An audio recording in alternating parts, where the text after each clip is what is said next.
Қазақстан Республикасы президентінің қоңыр күздегі жолдауы болашақтың бір жарқын кеңістігіне жетелейтін сияқты. Үмітіміз сенімге айналған сияқты. Бұрынғы жолдауларда жай айтылып жүрген нәрселер, ойлар, пікірлер бұл жолдауда нақты істің тетігіне айналып отыр. Осы алдағы уақытта, осы белгілі мерзімде атқарылатын жұмыстардың біз тек контурын ғана көрмей, оның нақты көрінісін көріп жатқан сияқты боламыз. Мысалы, кәсіпкерлік туралы. Кәсіпкерлікті дамыту. Өздеріңіз білесіздер ғой, бүкіл әлемде кәсіпкерліксіз ештеңе дамымайды. Ол үлкен мега кешендер, үлкен өндірістердің өзі бір жағынан пайдасы бола тұрса, олардың шығыны да көп болады. Ал бір кәсіпорынға немесе үлкен бір мега өндіріске қараған мемлекеттің де күні қараң. Ал ол күндердің күнде оның тоқырауы мүмкін ғой.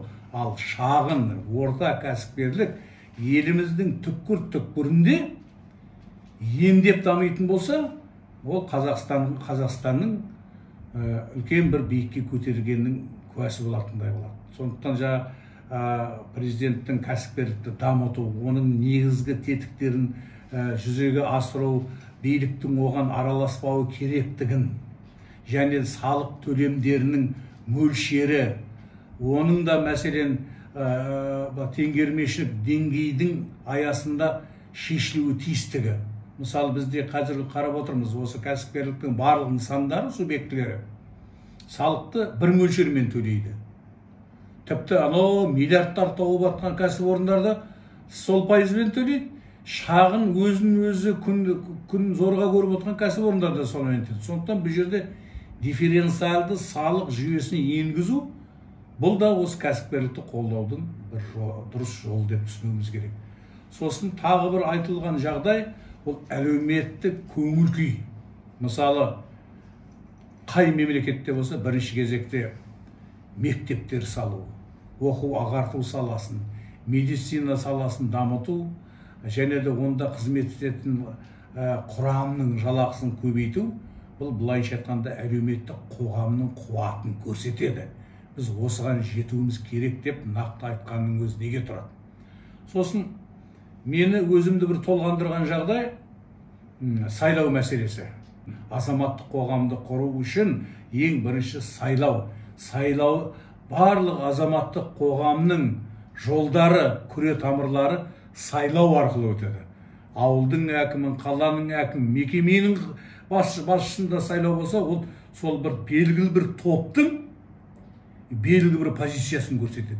Ендеше Қазақстанда жаңаша сайлау өткізу, президент сайлауын өткізу, одан қала берді парламент, жергілікті мәслихат сайлауларын өткізу деген сөз, бұл біздің саяси форматымыздың өзгеруге тырысқанымызды көрсетеді. Сондықтан бүгінгі кейбір саясаткерлер ойламаған жерден бұл қалай болды дейтін бір нәрсе, бұл президент сайлауы. Шынында да ешкім күткен жоқ. Әлі 2 жыл бар президент, 2 жылға уақыт кететін президент сайлауын осы биыл өткізу, бұл тиімді нәрсе. Біреулер айтады, баяғы жолда да солай еді, кезектен тыс сайлау өткізу бір модаға айналып еді дейді. Кешіріңіз, ол кезбен бұл кезде салыстыруға болмайды. Ол кезде президенттік мерзімнің уақытын ұзарту үшін кезектен тыс сайлау өткізу, жасанды түрде өткізудің орын алған рас. Сол арқылы 20-30 жыл мемлекет басқаруға болады. Ал бірақ президентіміз Қасым-Жомарт Тоқаев айтқан жоқ па? Конституциямызда бұдан былай президент бір мезгіл 7 жыл ғана сайланады дейді. Бұл өте дұрыс. 7 жылда біраз шаруаларды бітіреді. Керек болатын болса, кейбір елдердің президенттің мерзімі 2 мерзім болғанмен 8 жыл, 4 жыл 4 жылдан, әрі кеткенде 10 жыл, 5 жыл 5 жылдан. Ал 7 жыл деген сөз, ол түркі әлемісінде, қазақ үшінде қасиетті сан ғой. Екіншіден 7 жылдың көлемінде қай президент болса да өзінің ойға алған жоспарын, халықтың көкейінен шығатын істерді орындай алады. Одан кейін, мысалы, басқа президент келетін, Конституцияда енетін өзгеріс осы. Бұл болашаққа да жасалып отқан нәрсе. авторитарлық режимнің жолына қойылған тосқауыл, диктатуралық режимге қойылған тосқауыл деп түсіну керек. Бұл да демократияның нышаны, бұл да демократияға апаратын жол. Жалпы қалай десек те талай президенттерді көрген шығармыз, басқа елдің де өзімізден де деген сияқты. Бірақ қалай дегенмен де Қасым-Жомарт Тоқаевтың бойынан өзінің негізгі кәсібі, дипломатиялық кәсіби белгісі айрықша көрініп тұрады. Мәмілегерлігі көрініп тұрады. Тауды аласартпайды, даланы биіктетеді, Олжас Сүлейменов айтқандай. Сондықтан ойлаймын, бұл жолдауды біз кәдімгі күнделікті жыл сайын жолданатын жолдау деп түсінбеуіміз керек. Бұл жолдауды орындауға бәріміз қатысуымыз керек. Көрдіңіздер, өзі айтты ғой.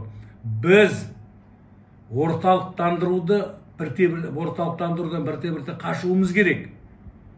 Әрбір субъектілерге, әрбір құрылымдарға еркін жұмыс істеуіне мүмкіндік беруіміз керек деді. Төбеден әкім, немесе төбеден бір басшы бәрін қадағалап отыратын уақыт кетті деді. Дұрыс па? Бұның өзі саясаттың тілімен айтқанда децентрализация ғой. Бұнтты айрықша атап өткен сондықтан.